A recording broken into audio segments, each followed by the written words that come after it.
from the Field by Chris Duffett. Chapter 1. The Imprint. The sanctuary smelled of sandalwood, citrus cleaner, and a faint ghost of lavender oil left over from the noon class. Raeka Desai moved through the still warm air of the studio in silence, her bare feet whispering across the worn wood floors. She carried a stack of rolled mats to the back wall, nodding to the empty space as if in quiet thanks. Outside, traffic throbbed on Colfax, distant and irrelevant. Inside, the world waited, suspended. She folded blankets with care, stacking them in the usual precise tower. Her breath matched her movements. A long inhale as she smoothed the fabric, a gentle tuck, a completing exhale with the final fold. This, she understood. This, she could control.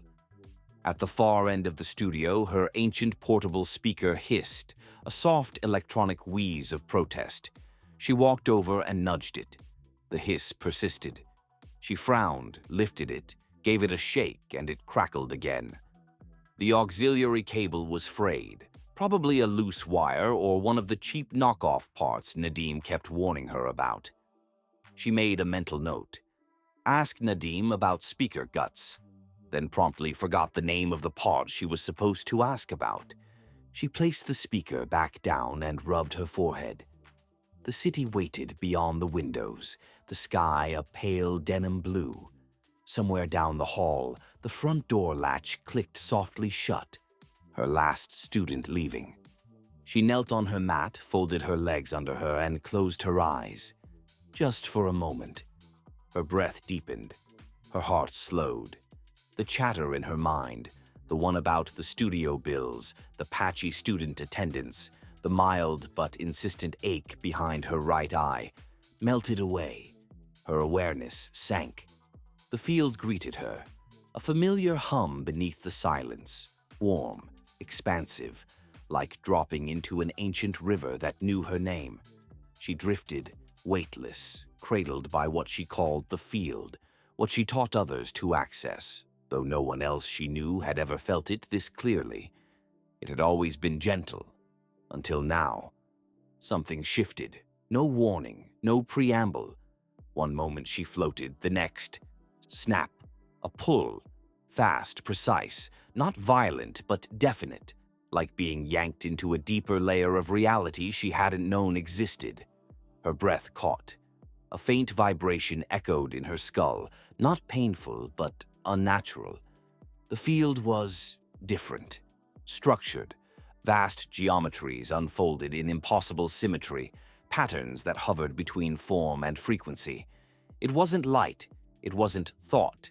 It was information, alive, breathing, an architecture of presence, and then a download. That's the only word that made sense afterward. It wasn't a voice. It wasn't a vision. It was a sudden, overwhelming imprint of complexity, like someone had unzipped her skull and poured in blueprints for something utterly foreign and wildly specific. She gasped. The thing, this device, assembled itself in her mind all at once, its function immediately and viscerally known to her. A headband. Neural, bilateral resonance. It would allow others to access the field, intentionally, repeatably. And she understood every part of it. Except that was impossible. Her eyes flew open. She was back in the studio. The stillness remained. A faint buzz of electricity lingered on her skin. She stumbled to her desk and grabbed a handful of flyers, old workshop handouts, the backs blank. Her fingers moved faster than she could think, faster than she could breathe. Lines, arcs, annotations, drawn with an alien precision that wasn't hers. She didn't know what a bilateral coherence loop was, but her hand did. She labeled the capacitor bridge without hesitation. She wrote words she didn't understand. Resonance modulation node, neurotemporal lattice, phase entrainment shell. 10 minutes later, the desk was buried in sketches. She stared at them. Her hand shook. "This is not mine," she whispered. "There is no way." Hours passed. Raeka sat cross-legged in her apartment, floor covered with papers. Cold tea sat untouched on the table beside her, condensation beating lightly on the cup. She flipped through the drawings again and again, looking for some sign she'd hallucinated. Some flaw, a mistake. But each page, each impossible detail, reinforced the same thing. She'd drawn them. They were hers, and yet they weren't. She stared at a particularly dense diagram, a coil structure feeding into a central neural interface. She didn't even know which end of a circuit diagram was up, but she'd labeled this one with surgical accuracy. Her phone lay on the edge of the desk. She stared at it for a moment, then, with a surge of desperation, picked it up and tapped in a number she knew as well as her own breath. It was after midnight. "Nadim Hassan," came the groggy voice on the other end. "Hey," she said, voice tight. "Sorry, I need you to look at something." A beat. Then, "Raeka?" "Yeah." "Are you okay? You sound—" "I'm not. I mean, I don't know. I need your help. It's not a yoga thing. I don't know what it is." A pause. Nadim cleared his throat. "Okay, what's going on?" "I had a vision," she said, cringing at the sound of it. "During meditation, but it wasn't— I didn't see something. I knew something. Like someone installed an instruction manual in my brain. For a device." Silence. She closed her eyes. "Nadim, I drew it. I drew all of it. I don't even know what I drew, but I think it's real." Another pause.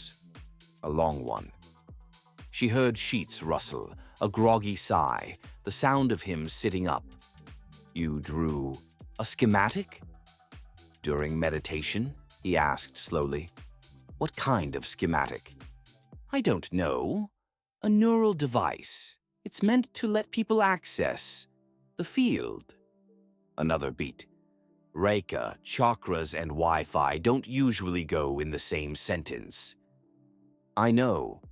This is different, just— Can I send you the photos?" A longer pause now, then— "Yeah, send them." She did. 30 seconds later, the silence on the line snapped. Nadim's voice came back, stripped of sleep, sharp with alarm. "Raeka, where in God's name did you get this?" End of chapter 1.